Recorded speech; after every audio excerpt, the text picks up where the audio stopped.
que l'Ouganda explique si Ituri est une partie de l'Ouganda, pour qu'ils aient un mot à dire sur le gouverneur qui est là-bas. Des fois, il y a des choses que je n'arrive pas à bien comprendre. Quand vous allez parler, on va dire non, ne dites pas, c'est la diplomatie. Non, il n'y a rien de diplomatie. On est en train de marcher sur nous. On est en train de nous humilier et se moquer de nous. Nous ne faisons rien, nous ne répondons pas vigoureusement. Ces gens n'auront jamais de respect pour nous. Moi, je dis la génération que nous avons, nous, aujourd'hui, c'est une génération qui va faire très mal à tous ces gens qui se sont moqués de notre pays. Parce que nous, on ne va pas accepter. Ça va être un vrai problème. Comment ce général peut avoir l'audace de demander que la RDC soit fédéralisée? C'est le même message que nous avons entendu à Doha avec les M23, qui voulaient que le pays soit fédéral. Le pays sera fédéral comment si la Constitution n'est pas touchée? Vous voyez comment vous compliquez la tâche? Vous voulez une chose et son contraire. Il y a des gens qui disent non, on ne peut pas toucher la Constitution, mais eux-mêmes là, vous les trouvez en train de soutenir le fédéralisme. Le fédéralisme veut dire quoi? Il y a l'autonomie de gestion dans chaque partie où il y a la fédération. Comme la RDC, si on veut fédéraliser le Congo, nous aurons 26 États à l'intérieur de la RDC. Ces États, que nous allons peut-être appeler provinces, auront l'autonomie, c'est-à-dire ils seront libres de faire ce qu'ils veulent de leur province. C'est là que l'Ouganda pourra profiter pour prendre les touris. C'est des choses inacceptables. Ce n'est pas possible. Le Congo, depuis que nous existons, nous n'avons jamais accédé à cette histoire de fédéralisme. On a refusé ça. Nous avons souhaité être unis. Nous avons souhaité être ensemble. Et aujourd'hui, Dieu permet que nous puissions comprendre les minds ou bien les idées qui étaient, écoutez ce général.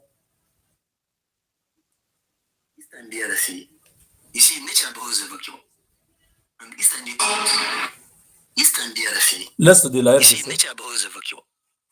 And Eastern DRC had a vacuum of state control. And yeah, if people are talking about 23 and now ready for me, there's over 130 groups inside the DRC. Yes. Now, in such a situation, you must have, in my view, a stable government in Kinshasa. Yes. With the ability to have federal governments across the rest of the country that therefore have state control to eliminate this vacuum. Les populations, dont 64 millions d'entre elles, vivent dans le seuil de pauvreté, la famille et les... Il dit qu'un pays comme la RDC, qui a plus de 130 groupes armés, qui n'a pas le contrôle du pays, devait passer par le fédéralisme. Vous êtes fort, hein? Chers amis, vous voyez comment ces gens, dans leurs idées, l'Est du Congo leur appartenait. Et le Rwanda et l'Ouganda, c'est leur Jacob Nabango. L'Ouganda exporte beaucoup de tonnes d'or qui ne viennent pas de l'Ouganda, qui viennent de la RDC. Pourquoi l'Ouganda veut le départ de Luboya Nkashama? Parce que depuis plus de 30 ans, l'Ouganda se faisait l'argent à l'Est, en Ituri. Tous les gouverneurs qui étaient là-bas, c'était des pro-Ouganda. Maintenant, quand celui-ci arrive, il est militaire, il bloque tout, il refuse, il chasse tout le monde dans les carrières minières. Ils se disent, non, les gars là doivent partir. Parce que nous, maintenant, on ne gagne plus l'or qui vient de l'Est, qui vient de l'Ituri. Et ce monsieur a le kilo de proposer.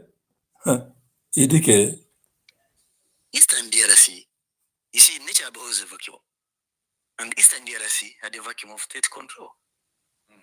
And yet, You people are talking about 23 and now ADF Umibala. There's over 130 groups inside the DRC. Yes. Now, in such a situation, you must have, in my view, a stable government in Kinshasa. Yes. With the ability to have a federal government across the rest of the country that therefore have state control to eliminate this vacuum.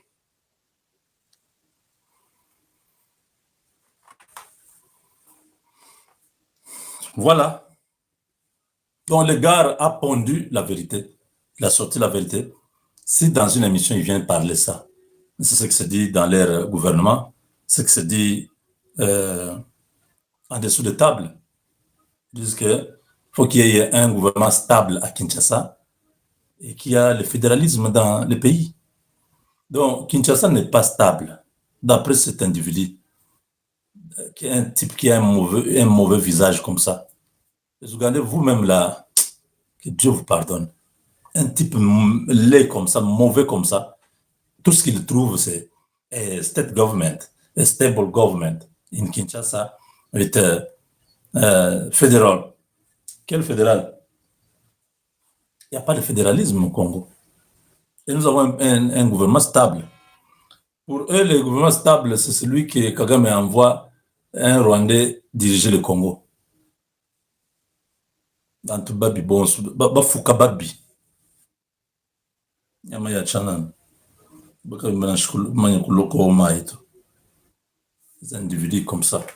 Vous, dans vos histoires de l'Ouganda là-bas, personne ne parle. Les Congolais va calculer la binote, que ce soit Ouganda, Rwanda, Tanzanie, tous ces pays qui nous entourent là. On ne vous calcule pas. Nous, on a même pitié de vous. Vous êtes tellement vilain, vous êtes encore des gens qui doivent apprendre à vivre la vie. Les Congolais sont loin, vous comprenez? Dans beaucoup de choses, nous sommes loin. Vous avez une image du Congo faible quand Hippolyte Kalamba a pris le pouvoir, parce que ce n'était pas un Congolais, il a détruit le Congo, il a donné une mauvaise image du Congo à travers le monde. Regardez quand il y a Tshisekedi au pouvoir. Est-ce que vous avez la même image du Congo? Regardez, nous avons même une qualification à la Coupe du Monde. Ça ne vous dit rien. Des sauvages, des gens qui ne savent même pas se laver. Istan DRC. Istan DRC. Même l'anglais, on parle comme ça, DRC. Istan DRC, des villageois. Vous-même l'anglais, vous êtes des pays anglophones, vous devriez parler bien l'anglais. Nous sommes un pays francophone. Quand on bascule à l'anglais, nous pouvons avoir toujours l'accent français. At it now for 21 hours and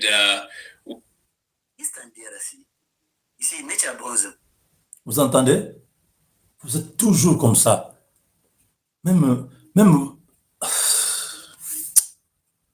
Dieu nous pardonne. Istan DRC. Et les Rwandais, et les Ougandais, et les Kenyans, ils parlent un anglais qu'ils ont fabriqué eux-mêmes. Quand Kagame parle anglais, là, c'est l'anglais. Des gens qui sont dans les pays anglophones. Kagame a étudié même, il a fait les renseignements, il est allé étudier aux États-Unis. Écoutez les Français, l'anglais qu'ils parlent. Nous quittons les Français vers l'anglais. Nous avons déjà nos langues maternelles et quand nous allons là-bas, l'accent est là. Écoutez nos enfants que nous avons aux États-Unis. Ils n'ont pas d'accent parce qu'ils n'ont pas parlé le français. Mais vous, un vieux général comme ça qui parle, Istiana Diarassi, Zanga Soni.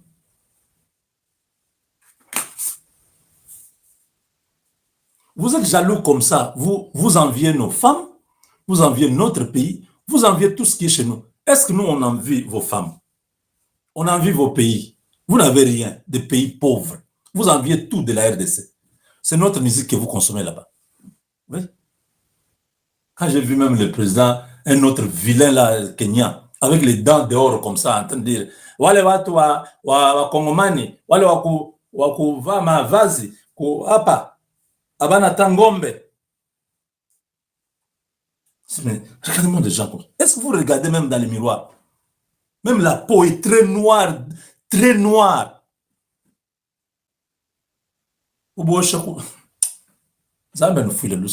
Dieu vous a même donné. Dieu nous a fait des créatures merveilleuses. Il nous a donné un pays merveilleux. Il a béni le Congo. Oui, oui. Dans un pays, regardez seulement les femmes de ces pays-là, vous voyez un peu ce que le pays représente. Au Congo, tous les hommes, bon, nos femmes sont belles, sont bien. Maman au Congo, vous avez beau pesanga ata moi, hein, vous pesanga énergie, vous pesanga makasi, nazo kumisa bino. En Afrique, là, si vous voyez des belles femmes, ce sont des Congolais. Toute l'Afrique, là, vous voyez, vous le savez. Faut pas, oh, ils font les chocos. Toi aussi, tu peux faire les chocos. Mais qu'on regarde d'abord ton visage avant de faire les chocos, tu es comment? On a travaillé avec beaucoup de vos gens là-haut, Kenya, Ougandais, hein, aux États-Unis là-bas, tout ça. Tu passes à côté, tu sens même l'odeur qui est. C'est déjà un peu bizarre là. Moi, j'attends, moi, faut me dire que lati bien, mon est propre. On a parlé au coutu vraiment solo bien, une maison bien. Ils sont toujours, vous les trouvez, ils sont aux États-Unis comme s'ils sont dans leur village. À Rafiki, à Bariako, tu regardes déjà, regardez-moi ces gens ici. Des primitifs comme ça. Ce sont ces gens-là qui parlent contre les Congolais. Est-ce que les Rwandais, tous ces gens-là, leur problème c'est ils ne comprennent pas comment Dieu peut donner tout au Congo. C'est ça le problème. Dieu donne un grand pays. Dieu leur donne des gens beaux, bien bâtis, tout ça. Dieu leur donne toutes les richesses. Comment un seul pays peut avoir tout? Et ils sont sur l'équateur, ils ont beaucoup d'eau, des rivières, tout est là. Ce qui est grave, c'est que les minéraux congolais sont jusqu'à la frontière. Ouais, dans les Niragongo là-bas. Vous voyez, les minéraux viennent jusqu'à la frontière. Vous regardez du côté du Rwanda, là, ces minéraux ne sont pas là. Dieu, tu as fait même quel problème? Semble que même dans les lacs Kivu, là, les gaz, c'est du côté congolais. Le côté rwandais, là, il n'y a pas de gaz. Il y a de la vapeur. Sur le même lac, là où il y a la ligne continentale, donc la ligne frontale, oui, la frontière sur l'eau là. Du côté congolais, c'est là où il y a le gaz méthane. Du côté rwandais, il y a de la vapeur. Une sorte de gaz sans contenu. Alors quand ils se mettent, ils disent, comment les Congolais peuvent avoir tout ça? Il faut demander à Dieu. Vous êtes vraiment à plaindre, vous êtes malheureux. Faites le fédéralisme chez vous. Nous, on ne vous a pas demandé de penser à notre place. Hein? Tous ces pays, c'était des villageois qui venaient étudier au Congo. Au Rwandais, tout ça, Ougandais. Ils ont étudié au Congo. Chez eux, là, c'était des universités où il y avait des professeurs qui étaient moins intelligents, des petites universités. Tous les Rwandais, là, venaient étudier au Congo. Ouais. Les Sud-Africains venaient se faire soigner au Congo. Vous êtes né hier, vous ne connaissez pas. La radio nationale congolaise, la RTNC que vous voyez là, arrosée jusqu'au Cameroun. Oui. Vous voyez les stations, nous avions des stations terriennes presque partout au Congo. Vous voyagez, vous regardez, il y a des antennes. On vous dit que ce sont des stations terriennes. C'est-à-dire, quand on émettait à Kinshasa, la Centrafrique, le Tchad, le Gabon, le Cameroun, l'Angola, le Congo-Brazzaville, Vous comprenez? L'Ouganda, le Rwanda, le Burundi, la Tanzanie recevaient le signal. Nous sommes la première chaîne analogique en Afrique. Quand tout le monde était encore sauvage, des pays, des villageois, tous ces pays des villageois, il n'y avait rien dans leur pays. Nous étions déjà très loin. Nous avons été freinés par ces mercenaires rwandais qui étaient venus, qui avaient compris que si nous laissons ces gens comme ça, Mobutu est parti, s'il y a un Congolais qui prend les choses en main, ces gens vont se relancer encore, ils vont encore devenir très puissants. Vous avez eu tort, parce que même si nous avons perdu 30 ans, avec les minéraux que nous avons, nous allons reprendre la main très vite. Je dis très vite. Vérifiez, demandez aux parents gabonais, camerounais qui ont 70, 80 ans. Ils vont vous dire que c'est la télévision de la RDC qu'on suivait ici. Les programmes, la musique, tout, la RDC. Vous pensez que c'est un hasard que le Congo soit le premier pays à aller à la Coupe du Monde? Non, disons-nous la vérité. Tous les pays africains viennent de prendre l'indépendance. 10 ans après, ou 15 ans après les indépendances, nous sommes le premier pays noir à aller à la Coupe du Monde. Vous croyez que c'est un hasard? Aller à la Coupe du Monde, c'est aussi indirectement un signe de la croissance, de la stabilité, de la richesse, de l'organisation. Tous ces pays n'étaient pas à mesure d'avoir un budget, préparer l'équipe, tout ça, avoir une équipe compétitive. Nous étions champions d'Afrique 2 fois et nous sommes allés à la Coupe du Monde. Vous croyez que c'est un hasard? Parce que si vous reprenez les choses dans leur contexte, il y a 54 pays en Afrique. Comment nous partons à la Coupe du Monde? Par exemple, l'Afrique du Sud est là avec les Blancs. Il y a l'Égypte là-bas, il y a le Maroc, tous ces pays-là que vous pouvez dire que non, c'était où il y avait beaucoup d'influence blanche. Comment un pays de l'Afrique centrale va à la Coupe du Monde? Vous ne comprenez pas qu'il y avait quelque chose qui était fait. Il y avait, je vous informe, qu'un franc congolais en 1960 valait 2 dollars américains. Donc les francs de la RDC étaient plus chers que les dollars américains. Parce qu'il faut qu'on vous dise certaines choses pour que vous puissiez comprendre que nous étions déjà très loin. On avait la même économie que la Corée du Sud. Nous avons connu des instabilités, toujours les Occidentaux là, qui ont fait ça pour nous freiner. Il y avait plus de 200 entreprises américaines. Alimete, Kingabo, que vous voyez, industriel là, oui. Aucun pays en Afrique ne pouvait regarder la télévision. C'était des villageois qui avaient des radios, qui entendaient ce qui se faisait au Congo.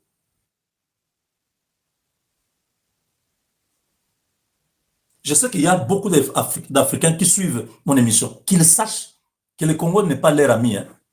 Nous avons connu des déstabilisations répétitives qui nous ont amenés là où nous sommes.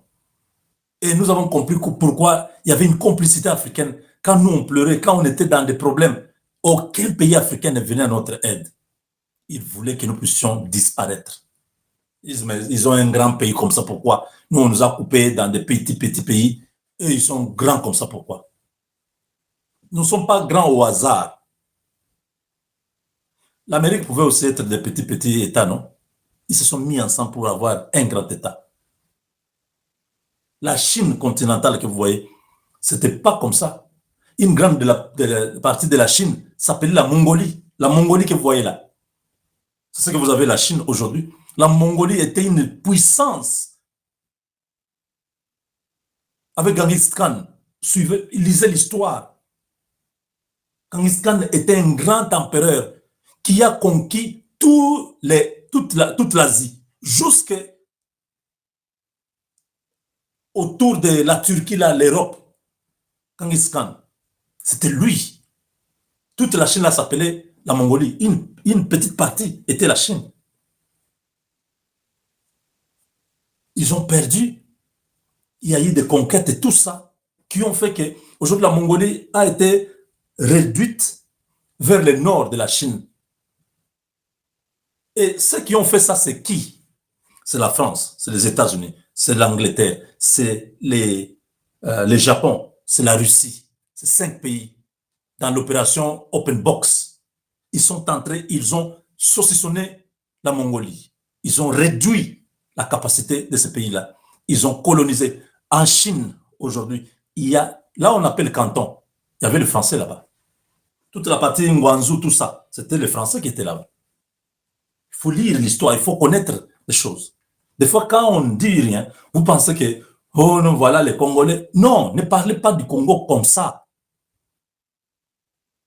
Le Congo a stoppé la Deuxième Guerre mondiale. C'est la bombe atomique qui est venue de l'uranium de la RDC. Il faut faire très attention.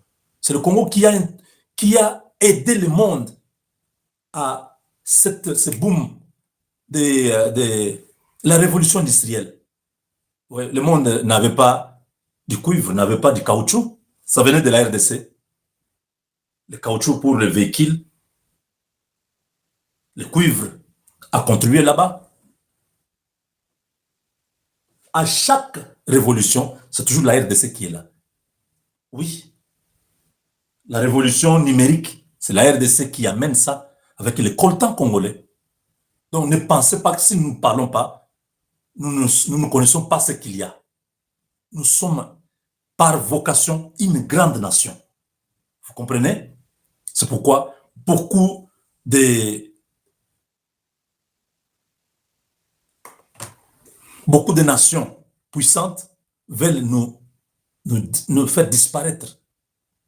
Les tribulations que nous avons connues, l'asservissement, tout ça, Léopold II avait l'objectif de pouvoir exterminer ce peuple-là. Léopold II vient après que la première tentative d'exterminer notre peuple ait échoué, vers les 1400, quand l'esclavage a commencé, tout ça. 45% des esclaves qui sont dans le monde sont partis du Congo. Cherchez dans l'histoire, on va vous dire. Vous avez compris? Parce que nous, il y avait 3 sorties d'esclaves. Il y avait Lobito, du côté d'Angola, où on sortait d'esclaves qui venaient de Kananga, de Mbujima et de Mweka, partout là-bas. Ça sortait par Malange vers l'Angola. On a pris beaucoup de nos arrière-grands-parents. Deuxième phase, c'était vers Zanzibar. Là, ils entraient par la Tanzanie, ils entrent du côté du nord Katanga jusque dans les Maniema. Ils faisaient jonction avec l'est du Congo. Ils prenaient des esclaves qui les amenaient vers Zanzibar. Et la troisième partie, c'était vers le Congo central. 45% des Noirs que vous voyez dans le monde ont été pris au Congo. C'était l'objectif de pouvoir faire disparaître les peuples qu'ils avaient trouvés là-bas. Pourquoi ils l'ont fait? J'ai expliqué ces choses en 2018 quand Dieu m'a parlé de pouvoir expliquer aux Congolais ce que nous sommes avant que nous puissions prier et récupérer notre pays. Quand il y a eu, après la mort de Jésus-Christ, en l'an 70, il y a eu l'empereur Titus qui est entré à Jérusalem, qui a désacralisé le temple, il y a eu beaucoup de morts. C'est dans la Bible, je crois. Vous connaissez quand vous verrez de la désolation, quelque chose s'installer dans les lieux saints, que celui qui lit fasse attention, et ainsi de suite. Donc, il y a cette histoire-là, c'est dans la Bible. Quand c'est arrivé, tous les peuples qui étaient là étaient dispersés. Depuis l'an 70, ils n'ont pas su localiser où étaient passés les peuples de Dieu. Et dans l'exploration, ce n'était pas l'exploration. L'homme blanc, ce sont les Romains qui ont dévasté Israël. Alors, quand il y a eu cette dispersion, ils n'ont pas su où étaient passés les peuples de Dieu. Alors, ils ont lancé ce qu'ils appellent exploration. L'exploration n'était pas que non, ils voulaient voir les minéraux. Non, non, non. Ils étaient à la recherche d'un peuple. Quand ils arrivent à l'embouchure du Congo, à Matadi là-bas, ils ont découvert qu'il y avait un peuple qui avait une tradition de la circoncision. Quand ils ont vu, ils ont dit non, non, non, non, ces gens-là sont là. C'est comme ça qu'ils vont envoyer les Stanley et tout ça. Ils sont entrés à l'intérieur du pays pour voir si c'est les peuples-là. Ils ont découvert que nous étions réellement les peuples qui étaient perdus. Ils ont trouvé ce peuple-là dans d'autres pays. L'essence de l'exploration, ce n'était pas pour les minéraux, c'était pour découvrir où était passé ce peuple. Certains sont allés vers l'Inde, vers les fonds de l'Inde. Si vous regardez, vous verrez qu'il y a des Noirs en Inde. C'est parmi la dispersion qui s'était passée en l'an 70. Vous avez compris? Nous ne sommes pas un peuple comme ça. C'est quand on découvre que nous existons, nous sommes telle part, ils lancent la première phase pour exterminer ce peuple-là, pour le disperser complètement. C'était l'esclavage. On a commencé à prendre des villages qui s'est vidés. Il y a des villages qui restaient sans hommes. C'est seulement les femmes qui restent. Ils ont tenté. L'esclavage a duré 400 ans. De 1400 vers 1700, 1800, autour de 1800. Quand on abolit l'esclavage, on introduit la colonisation pour achever, parce que l'esclavage commençait à faire du bruit, il y avait des questions des droits de l'homme, les Blancs étaient divisés, ils ne pouvaient pas continuer à faire ça. Ils camouflent cette opération par l'esclavage. C'est là que Léopold II vient encore pour détruire 10 millions de personnes. Imaginez en 1808, on dénombre 10 millions de personnes qui sont mortes. C'était comme si le Congo avait disparu. Ils n'ont pas compris comment nous avons encore rené et combien nous sommes aujourd'hui. Quand vous voyez cette histoire de Kagame, c'est dans cet objectif-là, de pouvoir exterminer l'homme congolais, parce qu'ils ne comprennent pas que cet homme-là, congolais, a quelque chose. Quand ils regardent dans le monde des ténèbres, ils voient une lumière sur la RDC. Ils veulent étouffer, ils veulent éteindre ça. Congolais, quand je vous dis ces choses, vous ne lirez pas ça dans un livre. Il n'y a personne qui va vous expliquer ça. Je vous dis que c'est poussé par l'Esprit de Dieu que nous sommes en train de parler de ces choses pour que vous puissiez comprendre pourquoi il y a un acharnement. Pourquoi au Togo, on ne tue pas les gens? Pourquoi au Cameroun? Pourquoi dans tous ces pays, en Afrique du Sud, pourquoi ça ne se fait pas? Tout le monde était colonisé, la colonisation est terminée, tous ces pays-là vivent calmement. Mais pourquoi c'est au Congo que vous voyez toutes ces choses qui continuent à venir? Ce n'est pas un hasard, c'est un plan. Plus ils veulent nous exterminer, plus Dieu nous multiplie. Mobutu a laissé 60 millions. Nous avons fait le double plus 5. Donc nous sommes multipliés par 2,5 en 30 ans. Vous n'allez pas comprendre ce qui se passe. Comment on tue beaucoup de gens, mais les gens continuent à naître. Un pays qu'on a soumis à la pauvreté extrême. Les gens vivent, les gens ne meurent pas. Les conditions sanitaires sont compliquées, mais les gens vivent. Nous ne vivons pas parce que nous mangeons bien ou nous sommes bien traités, non. Il y a une main visible qui protège ce peuple-là, parce que c'est le peuple de Dieu. Vous avez compris? Est-ce que vous avez compris? Quand vous voyez aujourd'hui un général d'un autre pays dire qu'il faut le fédéralisme, c'est les plans qui ne marchent pas. Ils disent, mais comment ces gens résistent toujours? Pourquoi ils résistent toujours? Kagame était un agent de l'Occident pour exterminer le peuple. Ne pensez pas que c'est les minéraux, non. Les minéraux qui sont chez nous sont en Russie, en grande quantité aussi. Ces mêmes minéraux sont au Brésil, en Indonésie, en Colombie. Les minéraux que nous avons, même s'ils n'ont pas tout ce que nous avons, oui, mais dans ces pays-là, il y a ces minéraux qui sont à la RDC. S'il y a ce qui se passe, je viens de vous expliquer. Nous sommes un peuple de Dieu. Nous avons une mission. Et vous voyez, malgré on nous fait du mal, est-ce que vous voyez un Congolais renvoyer le mal au mal? Non. Même le président Tshisekedi, le Rwanda nous fait tout ça. Tshisekedi n'entre pas au Rwanda pour aller tuer. Donc, nous comptons sur la faveur et la grâce de Dieu. Parce que nous n'avons pas la nature du sang. Nous ne sommes pas le peuple de la guerre, le peuple belliqueux. Non, nous sommes le peuple de Dieu. Nous voulons la paix. Nous gardons tous les étrangers chez nous sans problème. Est-ce que vous comprenez ça? Le Seigneur est en train de parler à travers moi pour que vous puissiez comprendre que nous sommes différents de tous ces peuples. Nous avons quelque chose qu'ils n'ont pas. 450 tribus. Dites-moi quel est le pays au monde qui a 450 tribus? Où une personne parle, l'autre ne l'écoute pas. C'est comme si la tour de Babel, c'était ici.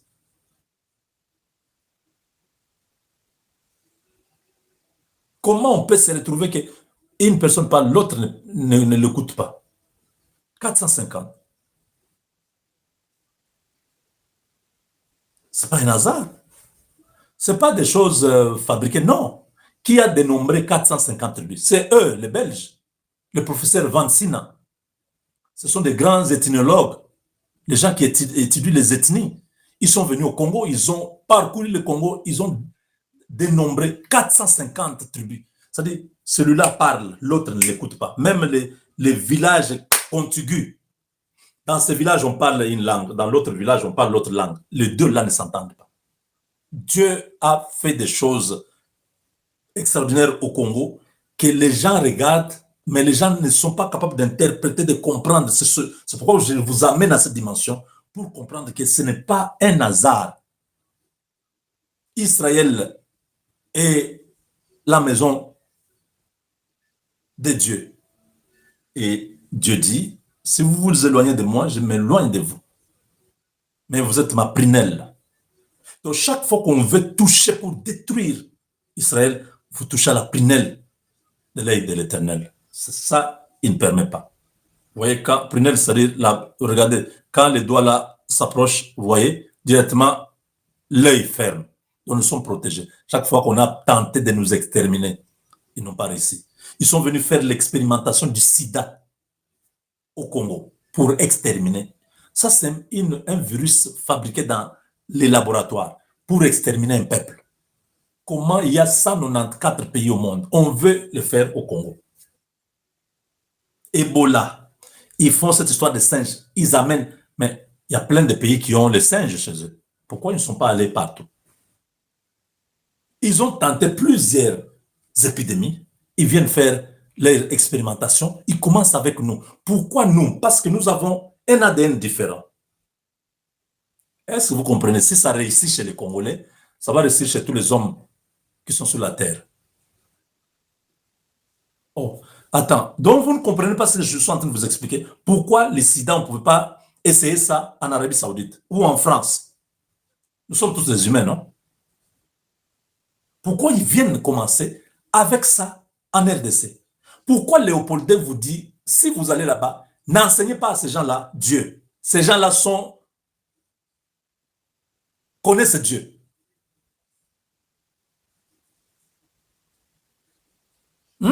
Nous sommes en 1800. Quand il envoie ses fonctionnaires venir coloniser la RDC, quand il envoie les missionnaires venir coloniser la RDC, il dit, Léopold II est roi, il a des renseignements, des explorateurs, que nous avons découvert les gens que nous cherchions. Ces gens-là pratiquent la circoncision. Ces gens-là prient le Dieu de leur père, comme le Dieu d'Abraham, d'Isaac, de Jacob. Ils prient comme Israël. C'est eux. Ils sont organisés dans des tribus. Ils ont une organisation sociale avec un roi, avec un gouvernement, avec des gouverneurs dans des villages. Ces gens-là sont organisés.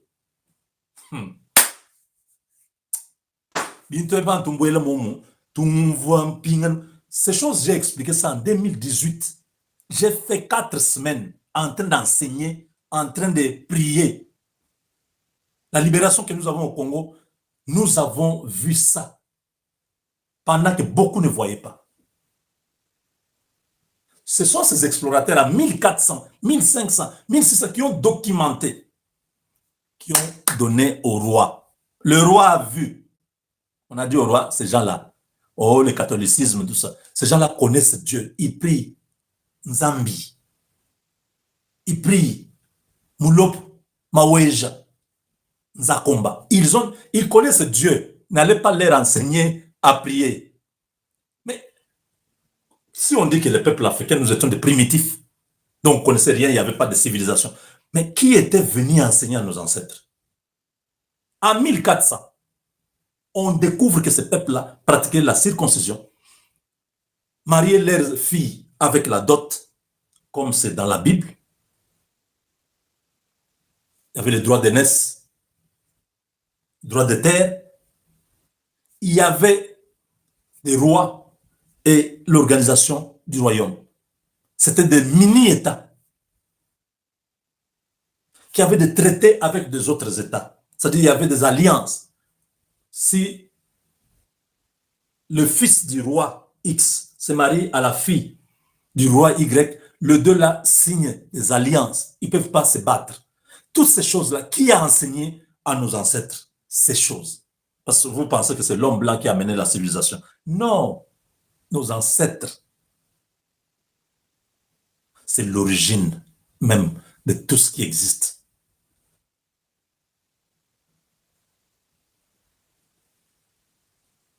Nos adages, les maximes qui sont dans nos langues, vous retrouvez ça dans la Bible. C'est la parole de Dieu parlée. Ça passait de l'oreille, de la bouche à l'oreille. C'était une tradition orale.